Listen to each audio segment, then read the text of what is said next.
Welcome to Aging Insight with your host, John Ross and Lisa Schollmeyer. This program is made possible by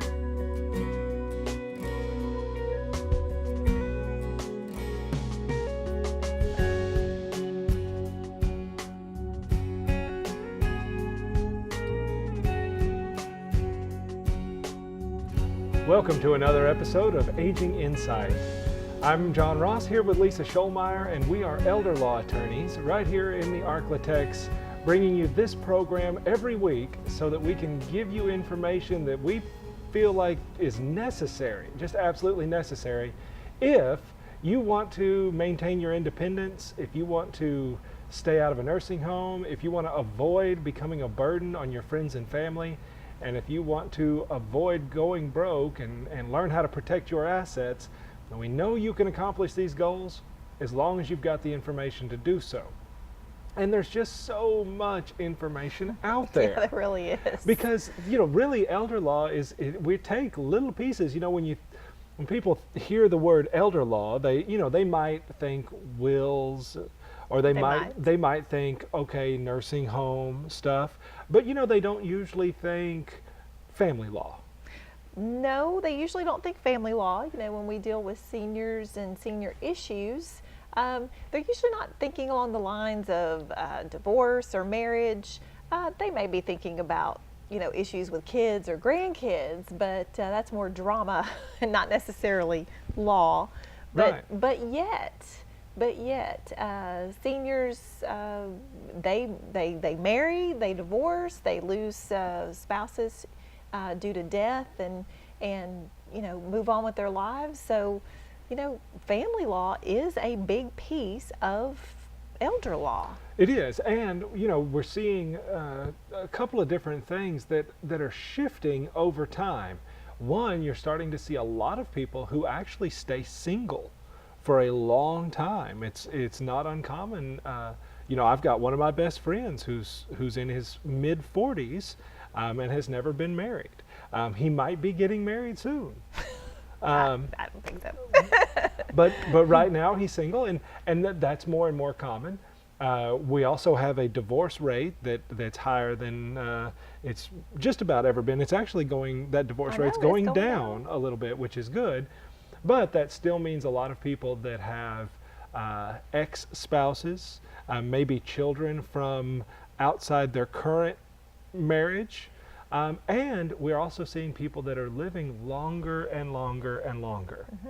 And I always say life is for the living, and so as humans we crave companionship, and often we have seniors that end up finding that companion after losing a spouse, and they want to share those golden years with someone, and so we do see a lot of later life marriages. And I know, John, we talked about this issue before, but it always pops up in little different subject areas. So today I thought we would address some of the issues where we have people who are getting married, who are married, and they're dealing with wanting to protect their property, both what they earned before marriage, and also maybe protect their property and future inheritance for their children. And so I thought we might address those issues today. Yeah, and what all this basically boils down to is that, and I use this in speeches all the time, is you'll see on the crime TV shows where they arrest somebody, and as they're arresting them, they read them their Miranda rights, and they say you have the right to remain silent, and you have the right to an attorney, and if you can't afford an attorney, one will be provided for you, right? Well, the same thing comes when planning your future. You have the right to decide how you want it to be, but if you don't choose that right, the government will decide for you. And this is a problem that a lot of people don't realize, that there are laws out there that will impose upon them unless they choose otherwise. And that's where you get into the ability of husbands and wives, or future husbands and wives, to agree how they want certain things to happen. And so basically what we're talking about is, as we get on to a prenuptial or post-nuptial property agreement, when it comes to choosing how you want your property to be treated. Later life marriages are becoming more and more common as people lose a spouse and remarry for companionship. And of course, with the divorce rate that we've had, it's not uncommon for quite a long marriage that you're in to not be your first marriage, and perhaps you have children from a prior marriage. And people often go into these later marriages or second marriages a little wiser than they were before when it comes to dealing with property. And so one question and one way to address a lot of these issues is to go ahead and think beforehand how you want to characterize and protect your property that you may be bringing into a marriage relationship, both preserve it for your own use as well as for an inheritance and legacy to your children later on down the road. So most people think of the term prenup or premarital agreements. But also the states do allow us to make these type decisions even after we're married and do a post-marital property agreement. And these agreements are where you set out in writing how you're going, you list your property that you have that you're bringing to the marriage, or that you want to separate out from the marriage, and then you list in this written document how you want it to be characterized in the future event of a divorce or death or incapacity. So it's already written down, and the government is not choosing for you. You are making those choices. Right. And here's the big thing with this. And yes, divorce is one of those aspects in all of this, but especially when we're talking about people as they get older. People talk about divorce rates and how high divorce rates are. But if you look at the vast majority of those divorce rates, they're confined to a very small group of young people. Yes. Yeah, we see that much more frequently with younger people. It's that 18 to 35-year-old that has the big divorce rate. Older people, especially when they're entering into second marriages, have figured this out. And so the actual risk of divorce is not the real importance when it comes to premarital agreements or postmarital agreements. It really almost in many cases has absolutely nothing to do with what happens if the marriage ends in divorce. It has more to do with what happens when that marriage becomes shaky due to incapacity, for example, or what happens at death. Because you and that spouse may be perfect together, and you may always be perfect together, but that's not the person you're going to be dealing with in these incapacity scenarios. That's right. After death. You'll be dealing with the family of your spouse. And that's what you're planning for. Yeah. And so we're going to talk about some of the ways the laws interact with this and some of the things that you need to consider in all of this. But all of that is going to have to wait until we take this first break. So stick around. We'll be right back.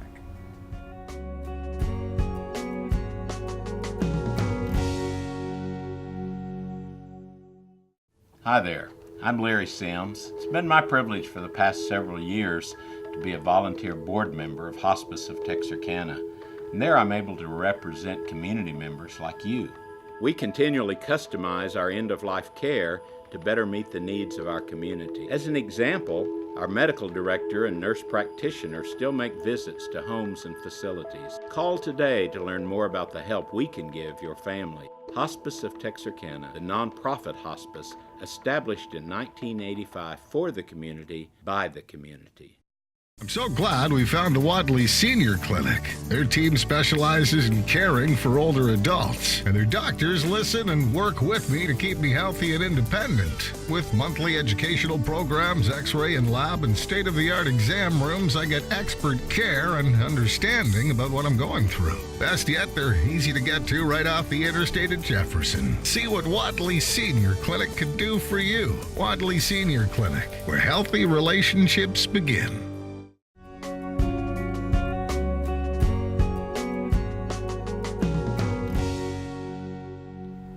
welcome back to Aging Insight. I'm Lisa Scholmeyer, and I'm here with John Ross.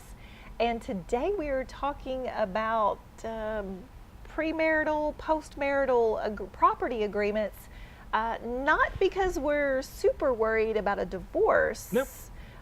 In our seniors, but perhaps there could be the possibility of incapacity of you or your spouse, and certainly if you have to deal with the death of your spouse, issues can arise, particularly when there are children from prior relationships that are involved in the situation. And John, a perfect example of this, I was dealing with a client who second marriage situation. They've been married for quite a long time, even have a common child together, also have children from other relationships, prior marriages, but the husband has had a catastrophic health situation come up, and he is now going to need skilled nursing care, likely for the rest of his life. His wife has tried to care for him at home, but his conditioning has continued to worsen. And so now we're dealing with, this property that's been accumulated that was there before marriage, that's been accumulated during the marriage. Yep. And then we have, dad's children from his first marriage are involved in what kind of care, how is this going to be paid for? And, my spouse at home is worried about being left broke and destitute, trying to deal with all of this hardship. Absolutely. So that's a very common circumstance. It is, and it's one of those circumstances where there can be all kinds of issues in all of this because, for example, maybe that second marriage and he has a house and she has a house. Well, a home doesn't count when you talk about something like Medicaid, but two homes, right, that other home does count. And you can jump up and down all the day long saying, yeah, but that's my house. But anyway, you get into all kinds of issues there. And these are the kind of things that you want to start planning in anticipation of. For example, husband and wife on the Arkansas side, let's say that exact scenario. He has a home, she has a home. These two get along marvelously. They both agree that he's got his kids, she's got his kids, so they're each going to go and make a will, and his will is going to leave his house to his kids because she has a house. And she is going to make a will that leaves her house to her kids because he has a house. Now, the thing is, that will doesn't override the actual Arkansas laws that say if he leaves his house to his kids, that surviving spouse can step in and object to that will and still get a piece of it. Right, and of course that's not what they intended. That's not they thought they had overcome that with the wills. That's right. They thought, well, we have wills. The will clearly says that it goes to my kids. Then how, what's going on here? And that's because there's laws out there that step in above some of this thing. And the problem is, if I'm telling this to, say, that husband or that wife, they'll say, well, yeah, but my wife would never do that. She's not going to contest this. I mean, she knows I'm not going to contest this, but here's the scenario. Wife gets Alzheimer's. Mm-hmm. Then husband dies. And so it's not the wife that's making the decision about whether or not she wants to override his will. It's her kids who are acting for her, and they may not be as agreeable as that husband and wife were. That's right. So, what is a person to do? Right. I mean, we thought we took care of it. They made wills. They were in agreement. They may have even told their children what they were doing and why they were doing it, although there was no requirement for them to share that. But what do you do? Right, and that's where you get the benefit of being able to write out some of these sort of things. And this is not a will. This is a premarital, if you're talking about before marriage, or postmarital agreement, where that husband and wife can say, this is my house, and it's my house to do with what I want, and this is her house, and this is hers to do with her, whatever she wants, and I will never make a claim against hers, and she will never make a claim against mine, even though the law says that we could. Right, and go a little step further. You know, I waive the right to ever make a claim against his house and vice versa. And my waiver also applies to my heirs and beneficiaries and descendants. Yes, on down the line. And you might even then take it a step further and say, not only will I not make any claim against this, you know, each spouse is free to do whatever kind of will or other trust planning that they want to do, and whichever other spouse is okay with that, and they'll sign off as agreement on anything that they want to do with their own property. So you can start lining out several of these different issues, because again, don't just think that, well, I have a will, that takes care of it. Yeah. You know, and it gets frustrating because, you know, people tell me all the time, I just want it to be simple. I want a will and I want paperwork that I understand. I want it to be simple. And it is very simple as between you and your spouse and your agreements with one another. But if you want it simple on down the line, sometimes you have to be willing to engage in a little more complex planning, so that way that your simple result is accomplished. So, you know, don't put blinders on just because you want to keep it simple. You want to figure out what's your result that you're looking for, and then come to somebody, you know, with your attorney or whomever, and figure out how to make that happen. Right. I mean, really, let me ask you, which would you rather have? A simple document that you understand, that is later challenged in court and found to be invalid for some reason, or one that is a bit technical and it is tough to read, and maybe you don't understand every single word in it, but when it matters 10 years from now and that thing is being challenged in court, those technical words matter enough that what you wanted happens. And so you don't want the documents to be simple, you want the process to be simple. You want the results to be simple. And you want the plan to be as complicated as is necessary to make that happen. And that's a common planning mistake. We get that all the time. Yes. And it's just a misunderstanding of thinking that a simple document equals a simple outcome, and that's not the same thing. Especially when it comes to family situations, you know. Because there's nothing simple about families. That's right. And I don't care who your family is. They're all complicated. We're going to keep talking about this stuff, and there's a few more things that we need to get into your brain, so you need to stick around. We'll be right back after this break.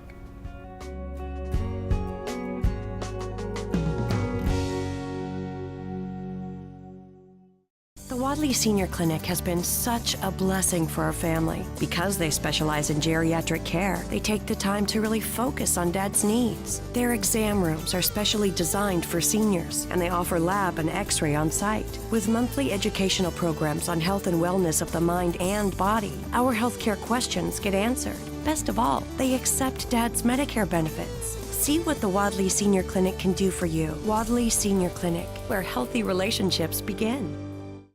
Hi there, I'm Larry Sims. It's been my privilege for the past several years to be a volunteer board member of Hospice of Texarkana, and there I'm able to represent community members like you. We continually customize our end-of-life care to better meet the needs of our community. As an example, our medical director and nurse practitioner still make visits to homes and facilities. Call today to learn more about the help we can give your family. Hospice of Texarkana, the nonprofit hospice established in 1985 for the community, by the community.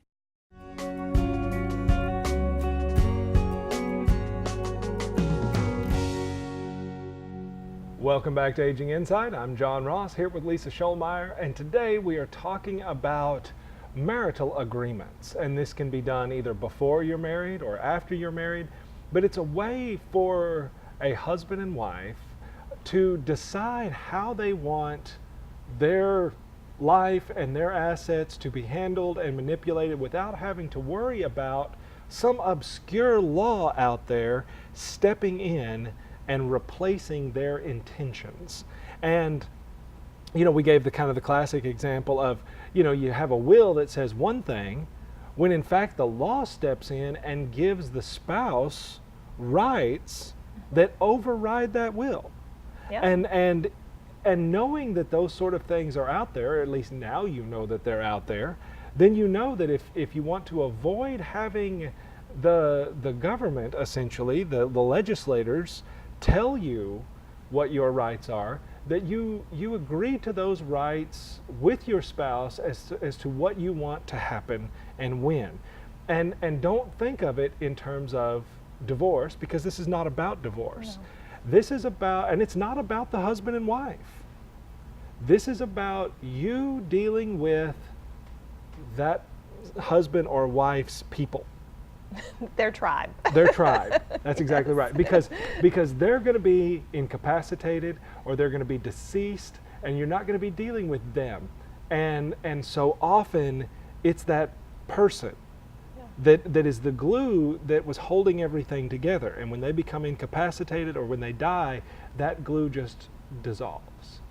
And as soon as it does, all of a sudden, suspicions and all these other things. Distrust. And unfortunately, the laws are very complicated, and if you haven't planned well for them, some of those laws might be able to override your other planning that you've put in if you have not addressed those issues with a premarital or postmarital agreement. And John, I wanted to jump on here about incapacity, because particularly with our later life marriages, we've met with many couples who got married later in life, and they've traveled the country in their RV, and they've had a wonderful time. Mm-hmm. But none of us can outrun age. Not yet. So a lot of times we get to the point where there is an incapacity of one of these spouses, and incapacity and health challenges can be very expensive. And many times people have come into a marriage with property, or maybe they've sold some of their real estate and through, cash money in the bank, and then you've got these children out there who have an expectation that there's going to be an inheritance there for them, not really appreciating the cost of dealing with that health crisis. So incapacity creates so much stress and strain, just from the worry and physical care standpoint, but also from the financial standpoint and dealing with the family standpoint. So a lot of people come in, and when they realize this incapacity issue is happening, they look, hey, are there benefit programs that can help care either in the home or if a skilled care facility is needed? And there may be programs out there that can help, but oftentimes these programs look at all of the assets of the husband and wife together. These programs are not concerned about whether or not an asset was accumulated or existed prior to a marriage. And John, even with this situation, sometimes premarital agreements are not going to be the best right solution. You're not going to be able to premarital agreement yourself into qualifying for Medicaid. Yeah.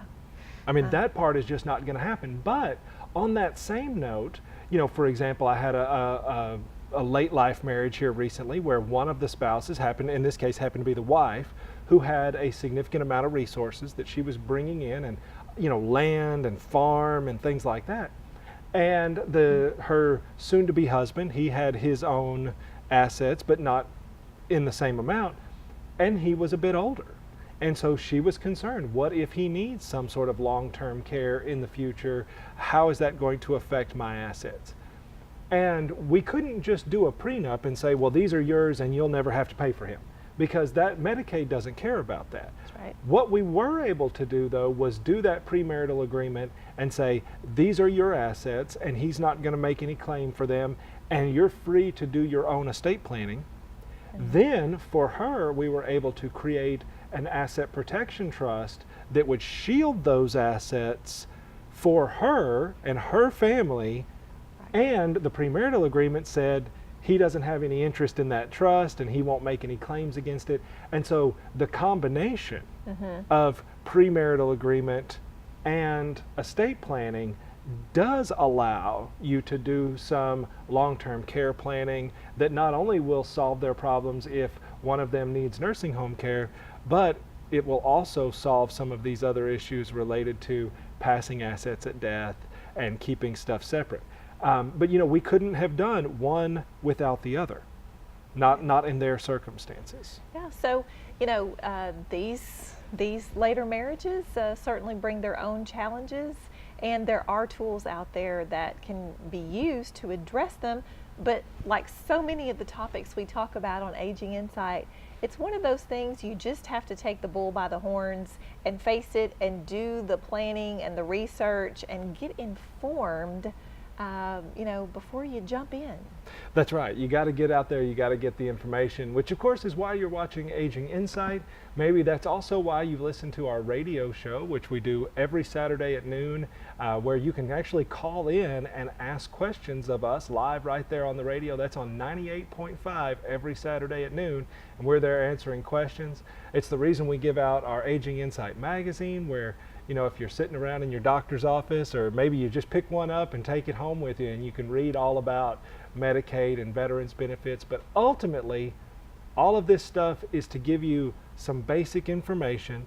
But Lisa, you're right. When it comes down to that specific stuff, when it comes down to you, your plan and the solution for your life is going to look a whole lot different than everybody else's. And if you've been following our Aging Insight television program, you know that we're offering a community resource guide, which has the addresses, phone numbers, and websites for a number of local resources and state resources for seniors. So you can always call and get your copy of the community resource guide by calling 903-223-5653. Yep.